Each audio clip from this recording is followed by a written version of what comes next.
চুলাতে কড়াই বসিয়ে দিয়েছে, একটু তেল দিয়ে দিল।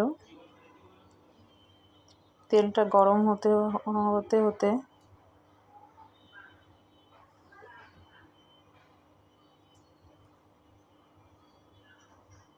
একটু কাঁচামরিচ দিয়ে দিলাম।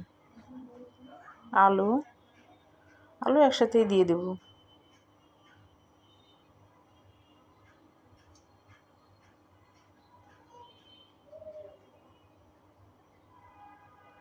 আমরা সবাই নতুন আলু দিয়ে এই পাতাকপির ঘন্টটা খুব এনজয় করে খেতে খাই। আমাদের ছোট যে বাচ্চাটা আছে ও অনেক পছন্দ করে।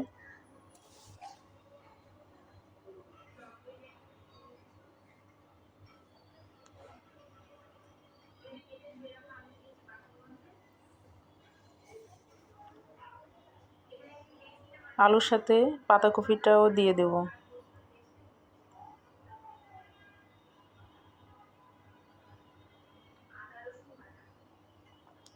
কিছুক্ষণ একটু নাড়িয়ে চাড়িয়ে নেব।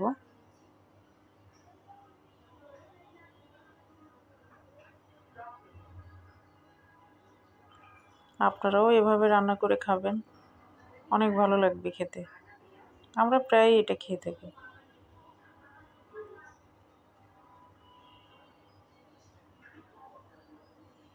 কিছুটা আলু মা ভেবেছিল রেখে দেবো, কিন্তু পরে আবার ওটা দিয়ে দিল। এর মধ্যে লবণ হলুদ একসাথে উল্টিয়ে পাল্টিয়ে তারপরে গামলা দিয়ে একটু ঢাকা দিয়ে রাখলো। কিছুক্ষণ সময় একটু সিদ্ধ হবে। আমার বাবু বারবার এসে শুধু আমাকে বিরক্ত করছিল। এখন ধনিয়া, গোটা ধনিয়া আর জিরের গুঁড়া ছিল, সেটা একসাথে বেটে নেব।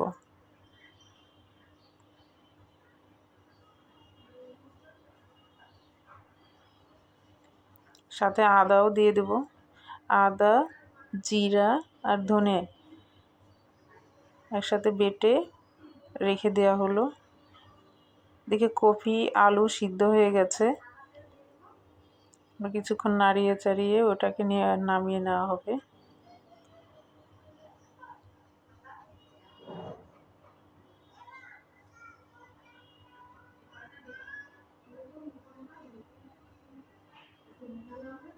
কড়াইটা বসায় দিয়ে আবার তাতে একটু তেল দেওয়া হলো।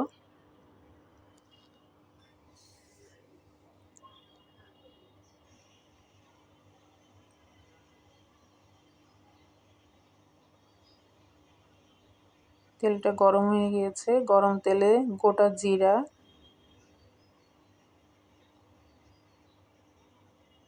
দুটো শুকনো মরিচ আর 3-4টা তেজপাতা, এটা সম্বরা দেওয়ার জন্য দেয়া হলো। এই গরম তেলে জিরা বাটা, ধনিয়া আর আদা যে আগে বেটে রাখা হয়েছিল সেটা দিয়ে দেওয়া হলো।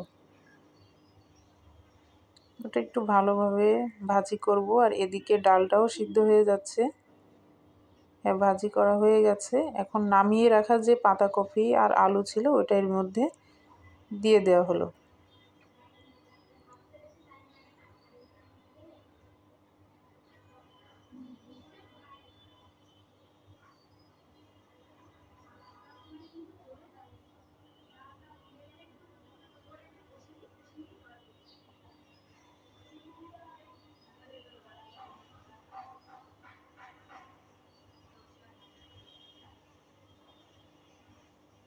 কিছুক্ষণ এইভাবে রেখে দিব।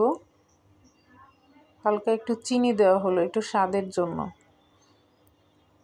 এদিকে আমার বাচ্চাটা এসে বারবার আমাকে বসতে বলছে। আমাদের রান্নাঘরটা অনেক ছোট, আমরা ভাড়া বাসায় থাকি। সরে দাঁড়ানোর তেমন জায়গা নেই, জিনিসপত্রগুলো এলোমেলোভাবে রাখা, অল্প জায়গায় যেভাবে রাখি। যাই হোক, এখন একটু গরম মশলা বেটে নেব।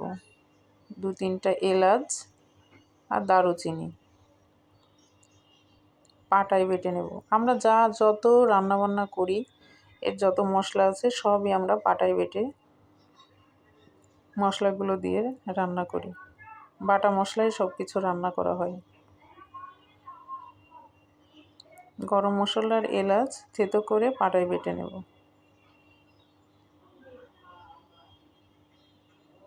বাটা হয়ে গেছে। এবারে মশলাটা তুলে নেব। আলুগুলো একটু ভেঙে ভেঙে দিচ্ছি যাতে তরকারিটা একটু আঠালো টাইপের হয়। আর গরম মশলা যে বেটে রেখেছি ওটা তুলে নিচ্ছি, তরকারির ভিতরে দিয়ে দেব।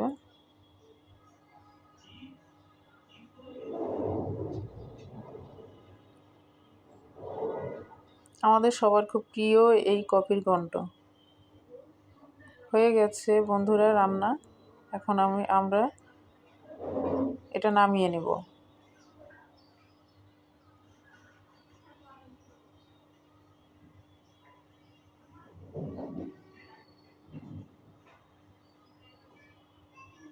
হয়ে গেল আলু দিয়ে পাতাকপির ঘন্ট। ওই কড়াইটাতে সিদ্ধ করে রাখা যে ডাল ওটা ঢেলে দিলাম।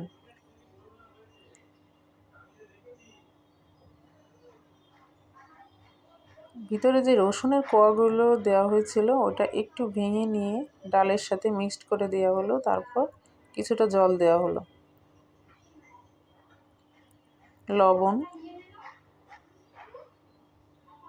একটু হলুদ স্বাদ মতো। যে যেমন খাবেন সে ততটুকুই লবণ দেবেন। লবণ হলুদটা ডালের সাথে মিশিয়ে দেওয়া হলো।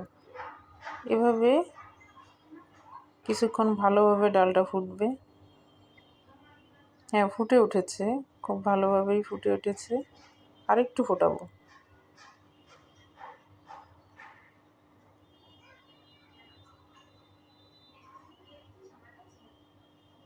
দেখুন বন্ধুরা ডালটা কিভাবে ফুটছে। এখন নামিয়ে ফেলবো। ডালটাকেও সম্বরা দিতে হবে।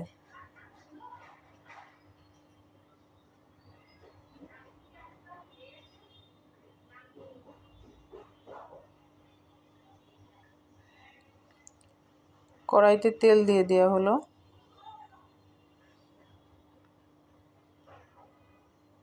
আমরা সবাই সয়াবিন তেলই খেয়ে থাকি। তেলের মধ্যে গোটা শুকনো মরিচ, গোটা জিরা,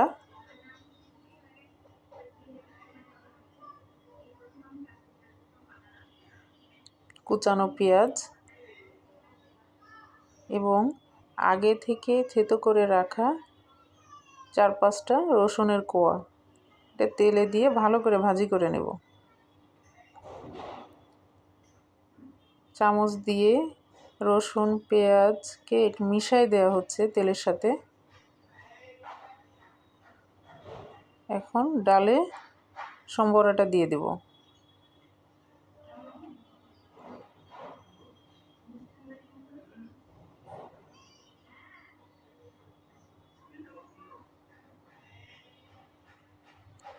ডালে একটু জাল হবে। জাল হয়ে গেছে, এখন নামিয়ে দেব।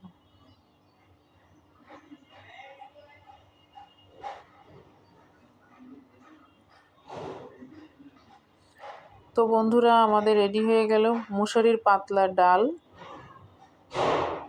আর আলু দিয়ে কপির ঘন্ট। এখন খাওয়া দাওয়া করার জন্য প্লেটে ভাত নেওয়া হচ্ছে।